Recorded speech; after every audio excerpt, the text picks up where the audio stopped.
Hola, ¿qué tal? Bienvenido a la vida enseñanza del tema número 35, perder es ganar. En sus marcas, listos, objetivo. Entender que la vida consagrada no es un perder, sino es un ganar. Y bueno, aquí como introducción vamos a abordar y vamos a enfatizar sobre el versículo de Lucas 9:24, en donde tenemos que dejar claramente, quitar toda la confusión que hay acerca de la vida consagrada. Aquí vamos a profundizar sobre la vida consagrada. Tuvimos ya un tema que hablamos entre la diferencia y saber cuál era nuestro llamado, la diferencia entre el matrimonio y la vida consagrada. Ahora vamos a enfatizar muchos aspectos que tienen que ver sobre la vida consagrada. Entonces, tomamos Lucas 9:24 que dice así: pero el que quiera salvar su vida la perderá, pero el que pierda su vida por causa mía la ganará. Entonces, hasta que empezamos a vivir este versículo, hasta que empezamos a vivir estas palabras de Jesús, es cuando todo empieza a tener sentido en nuestra vida. Así que necesitamos entender que Dios ha diseñado un propósito para nosotros que es de plenitud. Ahora, no tenemos que tener miedo y tenemos que abrirnos y abrazar la posibilidad que Dios nos esté llamando al estilo de vida de la consagración. Así que vamos a ver qué significa totalmente estas palabras que Jesús dijo. Así que vamos a ver 3 puntos. Uno, ¿qué es la vida consagrada? La palabra consagrar significa apartar algo para un objetivo especial. Entonces yo tengo este jarrón que si lo consagro, lo voy a consagrar para mi matrimonio, para mi boda. Entonces quiere decir que lo saco de aquí y lo voy a ocupar exclusivamente para centro de mesa. Es decir, que lo quito de donde está para ponerlo a un lugar exclusivo. Eso significa la palabra consagrar. Entonces, cuando entendemos esto en el ámbito del proyecto de Dios, entendemos a las personas consagradas que fueron apartadas para un propósito específico en el ámbito del plan de Dios. Ahora, cuando hablamos del aspecto de la consagración, siempre entendemos que la consagración religiosa tiene 3 aspectos, que es la virginidad por el reino de los cielos, la pobreza y la obediencia. Concretamente, son personas que renuncian a 3 cosas. Renuncian al matrimonio, renuncian a los bienes materiales y renuncian a dirigir su vida basada a su propia y libre voluntad.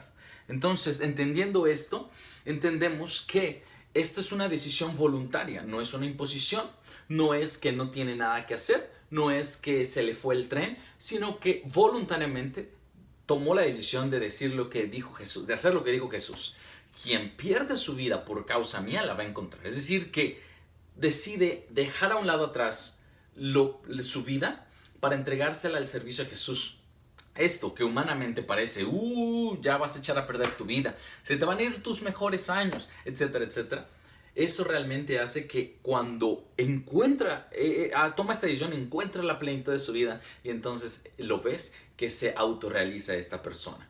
Entonces, esta es la decisión que debe de hacer. Es una decisión para la vida de consagrado. Ahora, tenemos que conocer, y segundo punto, vamos a conocer los tipos de consagración que existe en nuestra maravillosa Iglesia Católica. Hay muchas, entonces vamos a ver 5, no son solamente 5, hay muchas más. Entonces, vamos a ver la primera. La primera es la tipo de consagración religiosa eremética y es un tipo de consagración que se hace con votos celibatarios, una vez más castidad, pobreza y obediencia, y es un estilo de vida ermitaño en donde personas se apartan y dedican su vida completamente a la oración y a obras piadosas, obras donde hay sacrificios en los que ellos ofrecen todo esto para la salvación del mundo. Entonces entendemos este tipo de comunidades, tipo de congregaciones en las cuales viven apartados, son aquellos que fungen con sus monasterios, que son muy lejanos a las sociedades y en donde se dedican a la vida de oración, de contemplación, ayuno, estudio de la palabra y todo esto lo ofrecen para la salvación de las almas. Y ellos están siempre a disposición del obispo. No es que dicen, vamos a fundarnos y nos alejamos de todo y nos desconectamos de la iglesia. No, realmente están siempre a disposición del obispo. Este tipo de vida consagrada aparece en el código del derecho canónico número 603 y lo encuentras en el Catecismo de la Iglesia Católica en los números 920 y 921. Luego encontramos los que son las vírgenes consagradas. Estas personas hacen también una decisión total de servicio al Señor a través de alguna institución. Y ellos hacen un voto también de servir y de entrega en el servicio, y la entrega hacia una comunidad específica. No es requisito que ellas vivan exclusivamente en el convento o en esa organización. Entonces, ellas viven en sus casas.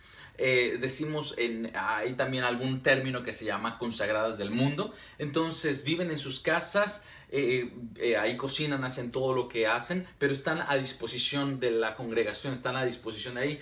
Particularmente consagran su vida a la virginidad por el reino de los cielos. Algunas de ellas tienen algún ingreso, o sea, muchas de ellas son viudas, muchas de ellas inclusive pueden llegar a ser terminaron su matrimonio, se divorciaron o fueron viudas. Entonces, con permiso del obispo, deciden no volverse a casar y entonces no son, monjitas religiosas, pero sí se llaman vírgenes consagradas. Entonces, viven su vida en su casa, pero a completa disposición de la congregación, y más aparte, sí toman una decisión y hacen votos de castidad. Entonces, ¿qué quiere decir? Que no se vuelven a casar nunca más, y entonces viven su virginidad por el reino de los cielos, entendiendo que puedes venir de una viudez también. Después vemos el estilo de vida religiosa, y bueno, estas son las más comunes, en donde sí entran y toman el hábito, y aquí obviamente también se entiende como los seminaristas que entran a la institución religiosa y obviamente viven estas tres características de lleno junto con sus hermanos de comunidad, sus congregaciones.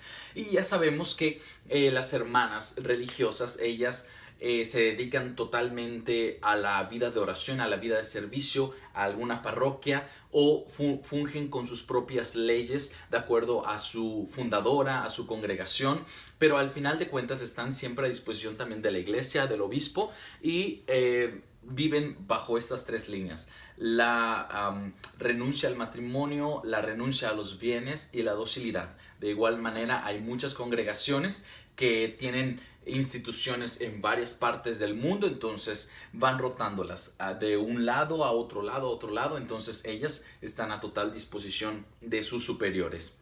Después también encontramos los institutos seculares, que son también personas que tienen su profesión, pero que deciden servir al Señor. Entonces son abogados, son arquitectos, tienen cualquier tipo de profesión, pero deciden servir al Señor concretamente por medio de una organización, por medio de un grupo, por medio de una comunidad. Entonces son personas que deciden consagrar su servicio, es decir, tienen trabajos seculares, pero deciden dar un servicio, decimos, a medio tiempo a esta congregación, apoyan. Entonces, en este caso, no renuncian a la parte económica, porque de eso es lo que viven, de su trabajo, pero sí dan su servicio parcial o total a una de las comunidades. Entonces, en este caso,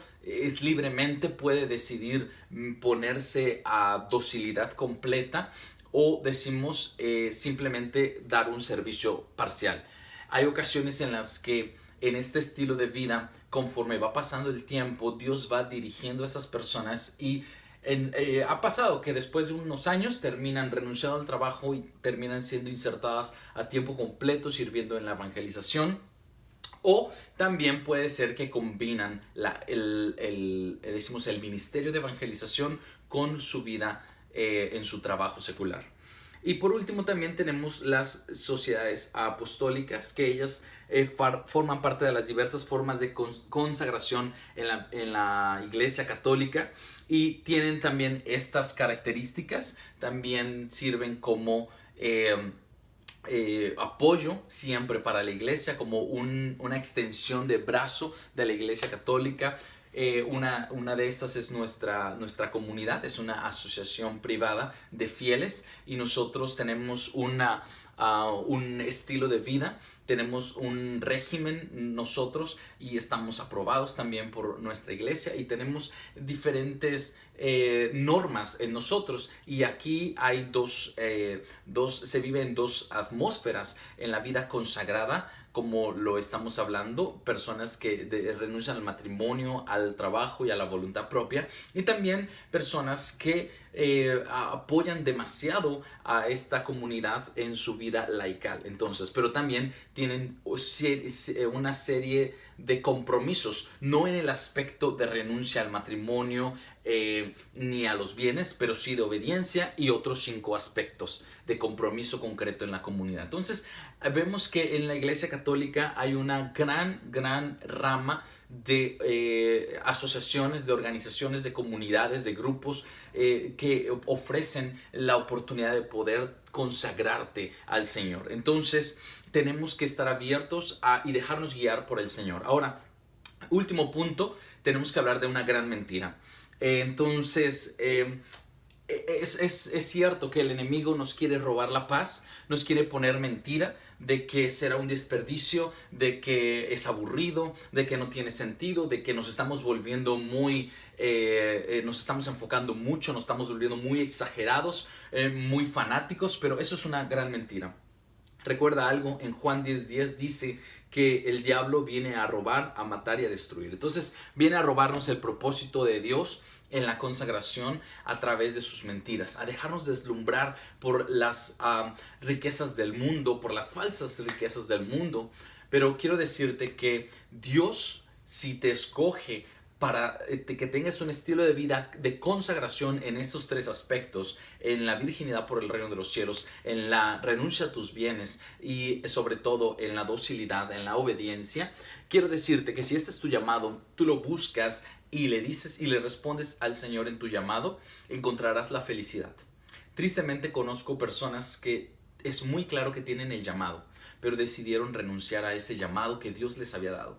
Hoy en día no son felices. Hoy en día tal vez tienen una familia, tal vez encontraron un trabajo, decimos bueno, pero hay una infelicidad y se les nota. Entonces, ¿por qué? Porque es simplemente tratar de poner una pieza de rompecabezas en un lugar donde no va. Por más que lo aplastes, por más que le pongas presión para meter esa pieza de rompecabezas en ese lugar donde no es, lo único que vas a hacer es lastimar la pieza. Incluso hasta se va a romper el pedacito de pieza de rompecabezas. ¿Por qué? Porque no es. No nació para eso, no fue creado para eso. Entonces, que Dios te abra el corazón, que Dios te guíe y déjate guiar. Déjate guiar y no tengas miedo. Abraza la posibilidad de que Dios te pueda estar llamando a la vida consagrada. Dios te bendiga.